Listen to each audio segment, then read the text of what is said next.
बिस्मिल्लाहिर्रहमानिर्रहीम। दोस्तों, अल्लाह तबारक व तआला कुरान पाक में इरशाद फरमाता है, बेशक हमने कुरान पाक को लैलतुल कद्र में नाज़िल फरमाया। और तुम क्या समझते हो कि शब कदर क्या है? शब कदर अजर सवाब में हज़ार महीनों से बेहतर है। इस रात में अल्लाह तबारक व तआला के फरिश्ते रूहुल अमीन हज़रत जिब्राईल अलैहिस्सलाम खैर व बरकत और अल्लाह तबारक व तआला का हुक्म लेकर नाजिल होते हैं। और ये रात तुलुए फजर तक सलामती की रात है। दोस्तों, अल्लाह तबारक व तआला की रहमत अल्लाह तबारक व तआला के गज़ब पर गालिब है। और अल्लाह तबारक व तआला अपने बंदों पर इस कदर मेहरबान है कि अल्लाह तबारक व तआला अपने बंदों की ज़िंदगी में ही उनको ऐसे बहुत सारे दिन और रातें अता फरमाता है कि जिनके अंदर अल्लाह तबारक व तआला ये चाहता है कि मेरा बंदा मेरी इबादत करके मुझे राज़ी कर ले और अपने गुनाहों की माफ़ी हासिल करे और मैं उसको बख्श दूँ और उसको मैं अपनी रज़ा वाली जगह जन्नत अता फरमाऊँ। बेशक अल्लाह तबारक व तआला की रहमत बहाना तलाश करती है ताकि अल्लाह तबारक व तआला का बंदा कोई ना कोई ऐसा काम कर दे जो अल्लाह तबारक व तआला को पसंद आ जाए और अल्लाह तबारक व तआला उस काम के सदके उसके अगले पिछले तमाम गुनाहों को माफ़ फरमा दे।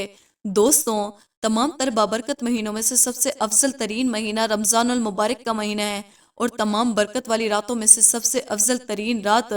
लैलतुल कद्र की रात है, जिस रात के अंदर अल्लाह तबारक व तआला अपने गुनाहगार बंदों की बेहिसाब मगफिरत फरमाता है। दोस्तों, लैलतुल कद्र की रात को इस वजह से लैलतुल कद्र कहा जाता है कि इस रात के अंदर अल्लाह तबारक व तआला ने कुरान पाक को नाज़िल फरमाया और इसी रात में अल्लाह तबारक व तआला के मुकर्रब फरिश्ते ज़मीन पर अल्लाह तबारक व तआला की बरकत रहमत लेकर नाजिल होते हैं। जो कोई भी बंदा अल्लाह तबारक व तआला की रज़ा के लिए इस रात में अल्लाह तबारक व तआला की इबादत में गुजारता है तो वो बंदा इज़्ज़त और शराफत वाला बन जाता है। हज़ूर अकरम सल्लल्लाहु अलैहि वसल्लम ने इरशाद फरमाया कि शब कद्र की रात सिर्फ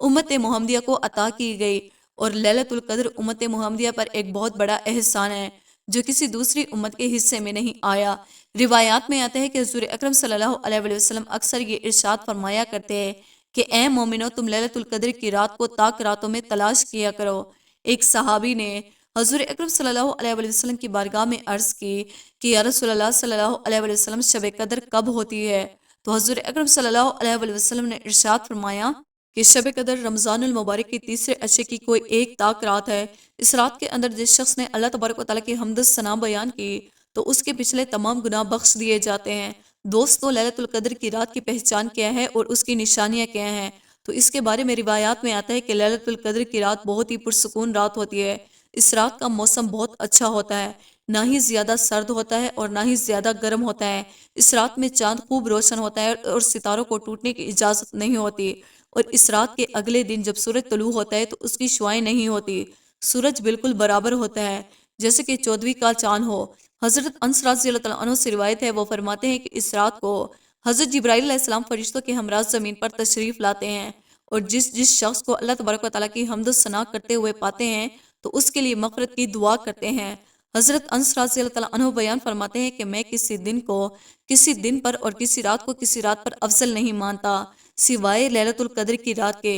क्योंकि ये रात हज़ार महीनों से अफजल है। हज़रत अनस रज़ियल्लाहु अन्हु बयान फरमाते हैं कि मैंने किसी दिन को किसी दिन पर और किसी रात को किसी रात पर अफजल नहीं जानता सिवाय लैलतुल कद्र की रात के, क्योंकि ये रात हज़ार महीनों से अफजल है। और हज़रत अनस रज़ियल्लाहु अन्हु मज़ीद बयान फरमाते हैं कि इस रात के अंदर कोई भी सदका या कोई भी इबादत की जाए तो वो हज़ार रातों से अफजल है। हज़रत अबू हुरैरा रज़ियल्लाहु अन्हु से रिवायत है कि हुज़ूर अकरम सल्लल्लाहु अलैहि वसल्लम ने इरशाद फरमाया कि जिस शख्स ने लैलतुल कद्र की रात में अल्लाह तबारक व तआला की रज़ा के लिए रुकू या क़याम किया तो अल्लाह तबारक व तआला उसके पिछले तमाम गुनाहों को बख्श देता है। और माह रमज़ान के बाबरकत महीने में हुज़ूर अकरम सल्लल्लाहु अलैहि वसल्लम का मामूल ये था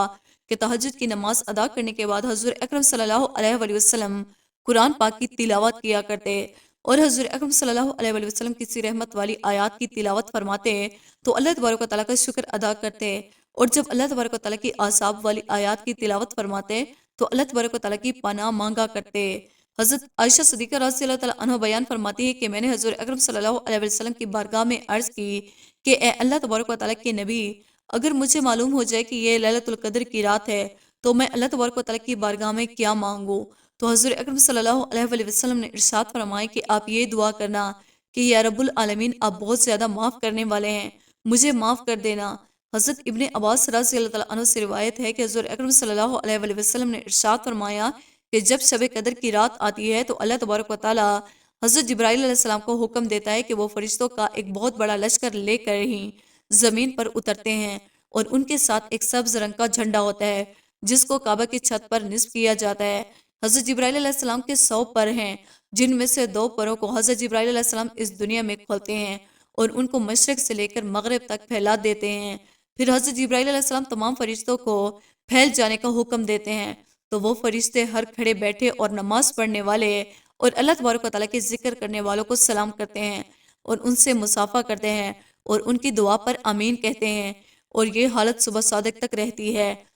دوستوں، حضور اکرم صلی اللہ علیہ وآلہ وسلم نے ارشاد فرمایا کہ جو اس رات میں محروم رہ گیا وہ ساری ہی بھلائی سے محروم رہ گیا، اور اس رات کی بھلائی سے وہی شخص محروم رہتا ہے جو حقیقت میں محروم ہو۔ دوستوں، جہاں اللہ تبارک و تعالیٰ اس رات کے اندر بے شمار گناہگار لوگوں کی مغفرت فرماتا ہے، وہی کچھ بد نصیب اور بدکار لوگ ایسے بھی ہیں کہ جن کی اس رات میں بھی مغفرت نہیں کی جاتی، جیسے کہ حضرت ابن عباس رضی اللہ تعالیٰ عنہ سے روایت ہے کہ حضور اکرم صلی اللہ علیہ وآلہ وسلم نے ارشاد فرمایا کہ شب قدر کی رات میں اللہ تبارک و تعالیٰ کے حکم سے فرشتے زمین پر نازل ہوتے ہیں اور ساری رات اللہ تبارک و تعالیٰ کی عبادت میں مصروف لوگوں سے سلام و مصافحہ کرتے ہیں اور ان کی دعا پر آمین کہتے ہیں۔ رات گزار کر جب صبح واپسی کا وقت ہوتا ہے تو فرشتے حضرت جبرائیل علیہ السلام کی بارگاہ میں عرض کرتے ہیں، اللہ تبارک و تعالیٰ نے امت محمدیہ کے مومنوں کے ساتھ ان کی ضروریات کو پورا کرنے میں کیا معاملہ فرمایا؟ تو حضرت جبرائیل علیہ السلام ارشاد فرماتے ہیں کہ اس شب قدر کی رات میں اللہ تبارک و تعالیٰ نے امت محمدیہ پر رحمت کی نظر فرمائی اور 4 افراد کے علاوہ سب کے ساتھ درگزر اور مغفرت کا معاملہ فرمایا۔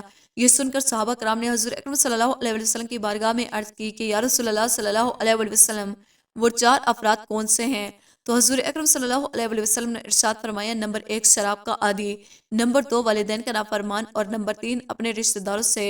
قطع تعلق کرنے والا، اور نمبر 4 کینہ رکھنے والا۔ دوستوں، اس روایت سے معلوم ہوا کہ اس رات کے اندر اللہ تبارک و تعالیٰ ہر گناہ گار کی بخشش کر دیتا ہے، لیکن یہ 4 بد نصیب لوگ ایسے ہیں کہ جن کی اس بابرکت رات میں بھی مغفرت نہیں کی جاتی، اور یہ وہ رات ہے جو تمام راتوں سے افضل ہے، اور اس رات کے اندر اللہ تبارک و تعالیٰ کے خاص رحمت کا نزول ہوتا ہے، لیکن یہ 4 گناہ ایسے ہیں کہ جن کی اس رات کے اندر بھی بخشش نہیں کی جاتی۔ دوستو، لیلۃ القدر کی رات کو رمضان المبارک کے آخری عشرے کی طاق راتوں میں تلاش کرنا چاہیے، یعنی 21 رمضان المبارک اور 23 رمضان المبارک اور 25 رمضان المبارک اور 27 رمضان المبارک ہے، اور 29 رمضان المبارک۔ صحابی رسول حضرت ابی بن کعب رضی اللہ تعالیٰ عنہ بیان فرماتے ہیں کہ میں قسم اٹھا کر کہتا ہوں کہ لیلۃ القدر کی رات 27ویں رمضان المبارک کی رات ہے، اور حضرت بایزید بسطامی رحمۃ اللہ علیہ ارشاد فرماتے ہیں کہ مجھے لیلۃ القدر کی رات زندگی میں 2 بار نصیب ہوئی، اور دونوں مرتبہ رمضان المبارک کے 27ویں رات کو نصیب ہوئی۔ اللہ تبارک و تعالیٰ سے دعا ہے کہ اللہ تبارک و تعالیٰ ماہ رمضان کے صدقے ہمارے تمام گناہوں کو معاف فرمائے، اور اس رمضان المبارک کے صدقے ہماری تمام تر عبادات کو اپنی بارگاہ میں قبول فرمائے۔ دوستوں، امید کرتے ہیں ہماری آج کی ویڈیو آپ کو پسند آئی ہوگی۔ ویڈیو کو لائک اور سبسکرائب کرنا نہ بھولیے گا۔